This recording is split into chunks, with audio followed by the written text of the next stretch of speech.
এগুলো মনে রাখতে চায় না, অথচ আমাদের জানা এগুলো অত্যাবশ্যক। 3টি মাস হলো লাগাতার মাস, যুলকাদা, যুলহিজ্জা ওয়াল মুহাররম ওয়া রাজাবুন মুদার আল্লাযী বাইনা জুমাদা ওয়া শাবান। রজব মাস একটা, সেটা হলো জুমাদা এবং শাবানের মধ্যবর্তী একটা মাস, সেটা হলো কি মাস? রজব মাস। তাহলে সম্মানিত মাস কয়টা? কথা বলুন, কয়টা? 4টা। মুখস্থ হয়ে গেছে আমাদের, অনেকের মেমোরিতে আছে, আমাদের মুরব্বীরা এগুলো কিন্তু জানে, কিন্তু আমাদের যুবকেরা ভাই এই বিষয়গুলো সম্পর্কে অনেক দূরে আছে। এটা ইসলামিক নলেজ। আপনি ইসলামিক জ্ঞান যদি একটা মনের ভিতরে দিতে পারেন, একটা মাসালা যদি জানেন, আপনার জন্য সওয়াব আছে। আল্লাহ রাসূল সাল্লাল্লাহু আলাইহি ওয়াসাল্লাম চমৎকার এই হাদিসের ভিতরে এই 4টি মাস, হারাম মাস সম্পর্কে আমাদেরকে সুন্দর করে বর্ণনা করে জানিয়ে দিয়েছেন। এবার আসুন, তাহলে আমি শুরুতে বললাম মুহররম সম্পর্কে কয়েকটি বিশেষত্ব, 5টি বিশেষত্ব আছে। তার ভিতরে আমরা কুরআন এবং হাদিস থেকে পেলাম, একটা হলো, সেটা হলো আল্লাহ তাআলা এই মুহররম মাসকে কি করেছেন? সম্মানিত করেছেন, মর্যাদা দিয়েছেন। তাহলে এই দলিল থেকে আমরা মুহররম সম্পর্কে জানলাম। নাম্বার 2 নম্বর হচ্ছে, এই মুহররম মাসে যাবতীয় যুদ্ধ, বিগ্রহ, হানাহানি, মারামারি, অন্যায় সকল কিছু করার জন্য নিষেধ করেছেন তিনি হচ্ছে স্বয়ং আল্লাহ। কে করেছেন? আল্লাহ তাআলা নিষেধ করেছেন। এই মুহররম মাসকে আমি সম্মানিত করেছি, দেখি এই মুহররম মাসের ভিতরে তোমরা মারামারি করবা, যুদ্ধ করো, এই কাজগুলো তোমরা বন্ধ করো। কোরআনুল কারীমের 9 নম্বর সূরা, সূরাতুত তাওবার 36 নম্বর আয়াত আল্লাহ তাআলা সেই কথাটা বলে দিয়েছেন, ফালা তাযলিমু ফীহিন্না আনফুসাকুম। যত ধরনের জুলুম, সমস্ত জুলুমগুলো তোমাদের জন্য নিষিদ্ধ করা হয়েছে।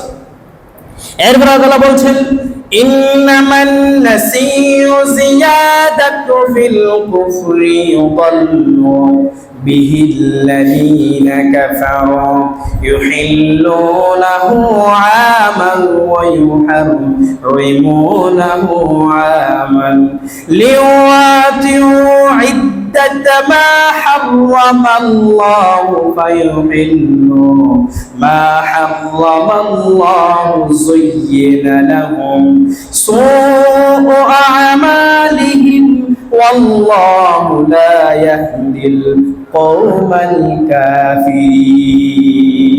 জোরে আল্লাহু আকবার।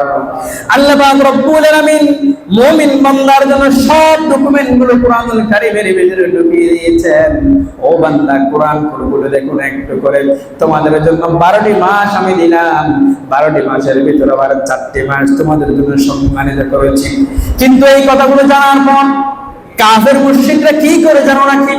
কাফের মুশরিকরা মুসলমানদেরকে তারা পাকড়াও করার জন্য, মুসলমানদেরকে গর্তে ঢোকানোর জন্য তারা বিভিন্ন পদ্ধতি কৌশলগুলো অ্যাপ্লাই করে। কিভাবে করে?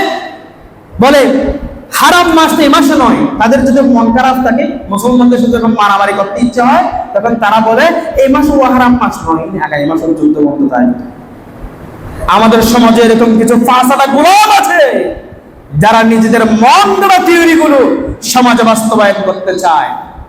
দুইজনের সাথে যখন ঝগড়া হয়, এক পক্ষ কি বলে আমাকে কিছু হাদিয়া দাও, আমি তোমার পক্ষে আছি। আবার অমুক পক্ষে গিয়ে রাত্রিবেলা গিয়ে দেখা করে বলে বিচারের ফয়সালা আমি করব, আমি তোমার পক্ষে আছি। এই সমস্ত লোকগুলো সমাজে আছে না নাই? সমাজের এই সমস্ত ফাসাদা গোলামের কারণে সমাজ থেকে অন্যায় দূর হয় না। আর সেই কথা মোল্লার কোনো কথা নয়।